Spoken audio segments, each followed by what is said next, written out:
Hello and welcome to Abundantly Minimal. My name is Sarah, and today I want to talk about ways that you can actually shop like a minimalist. I'm not sure if it sounds a bit controversial, like how could you shop like a minimalist when shopping doesn't seem very minimalistic if you're bringing new things into your life. But the reality is that even as minimalists, that doesn't mean we're stopping our consumption of all things. Sometimes you do actually need something. In that situation, there are some ways that you can actually shop more intentionally than maybe you had before.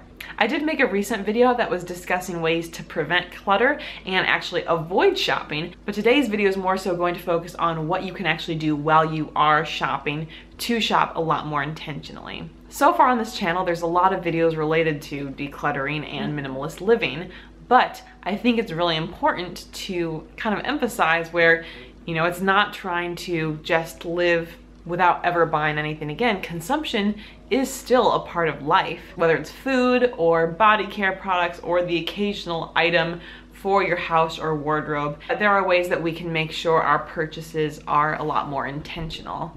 I obviously value having a much cleaner space, a much more simple space, and there are a lot of financial benefits too. But I think one of the best overall parts when we're looking at ways that we shop like a minimalist is that overall buying less can help us buy better or more intentionally. Today's video, I'm going to be breaking it down into kind of three main components of how you can shop more intentionally, and I think that can shift the way that we're used to shopping. So my first tip to shop more like a minimalist is to buy better. Buying less means we're able to buy better.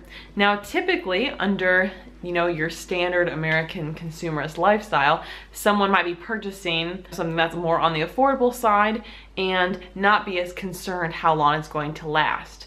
However, from a minimalist perspective, you want to kind of think bigger picture and decide what is the most advantageous purchase for you to make in the long run. You see more of the end game in mind. A great example of this for me was with a blender. In the past, I would buy the standard maybe $30 blenders from Target or related stores. Living a more minimalist lifestyle, one might think, okay, well these blenders, these $30 blenders I buy, they really only last 1 or 2 years, and I can't really get as high quality of a smoothie or a soup or whatever it is that I'm blending in this. It makes a terrible noise and I just don't like it as much.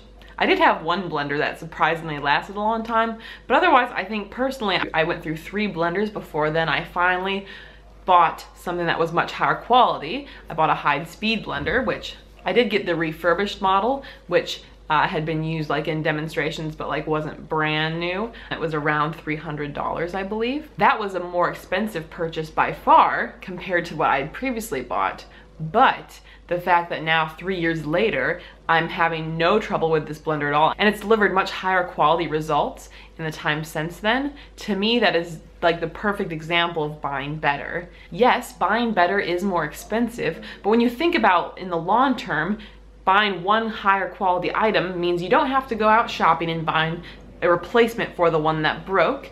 You're not creating all of these low quality items. You're supporting businesses that create higher quality items, and you're not left with all of that waste from that.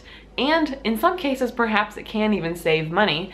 If I would just keep buying those blenders that lasted maybe 1 year, 2 years, my blender has a 7-year warranty. And for some, I've known they've used these blenders over 10, 15 years. So maybe even the costs are offset over time when you are able to use it for a long period of time.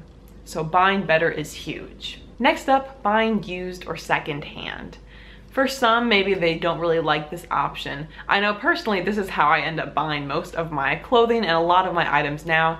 The beauty of this and why it's such a minimalist shopping strategy is that the item already exists. You are not putting any additional strain on the earth's resources. You are not contributing negatively to any labor situations. You are helping to prevent items from going to the landfill. Check local thrift stores in your area. And that's a wonderful way to kind of halt some of this cycle of overconsumption. It's a great way to not feel like you're sacrificing for a certain lifestyle. If you enjoy clothing and don't want to only wear like 10 things, nothing wrong if you are, that's awesome, then you could keep buying used clothing and there's a lot of options there. Finally, in addition to buying better quality items and buying used items, I think the third way that you can shop more like a minimalist is to buy ethically. And this honestly might be my favorite part. It can very much fit into the other two categories, but buying ethically helps to alleviate some of the problems that happen with an overconsumption oriented lifestyle. I think that buying ethically is huge when we think about the future of consumption and a way of positively shifting consumption for future generations. In a society where we're over consuming, ethics are not typically a big concern. I'm going to guess here that for your average shopper in a very consumerist society, you're not really thinking about who made your product, what it's made out of, and what were the environmental implications of that particular material, or even social implications of that particular item. Maybe more so you're thinking about the cost and whether it's something you want or that you think you need. There's a lot of items out there that I would argue are made incredibly poorly and put an immense strain on the lives of others, the environment, and it's really unfortunate.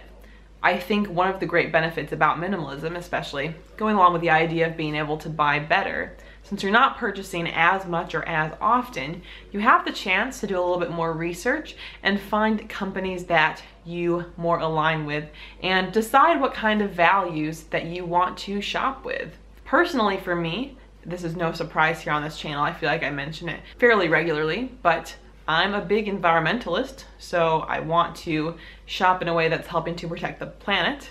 I very much value other humans. I know that it is kind of amazing to think about just the, genetic lottery that we're all a part of. No one controls where they're born, what they're born into. I feel like I've been born into immense privilege. For individuals who are working for $1.25 a day, which is, I think, the benchmark for absolute poverty, that's a completely different life. The wages that these individuals are getting paid for the amount of work they're doing is horrifying to me.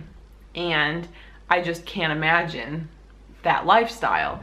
And so I don't want to be a part of that. I know there are situations where I have bought things where workers were not treated well, and that's how a lot of our system seems to be set up. But it's definitely something that bothers me a lot. I also live a vegan lifestyle, so I want to avoid anything that is harmful to animals. So those are all things that really matter to me.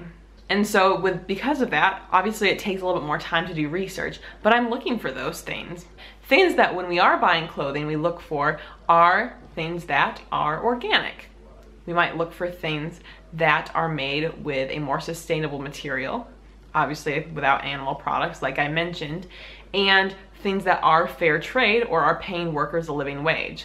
Now obviously these things can be tougher to find because if they were a lot more common, more people would probably be doing it. It would be more of a well-known thing. But looking for things that are more transparent like this and share more of what their values are, I think can be so beneficial. And I know it makes me feel better as a consumer. Some critics of minimalism say, well, what if everyone stops buying stuff? The whole economy is going to crash. I'm not an economist in any way, but I think that one of the great things about the market is that if there's a shift to something that is more sustainable and more people are investing money in there, we're going to see more companies that are raising the standard of living, even if it's raising costs. We'll see people who are supporting more eco-friendly materials.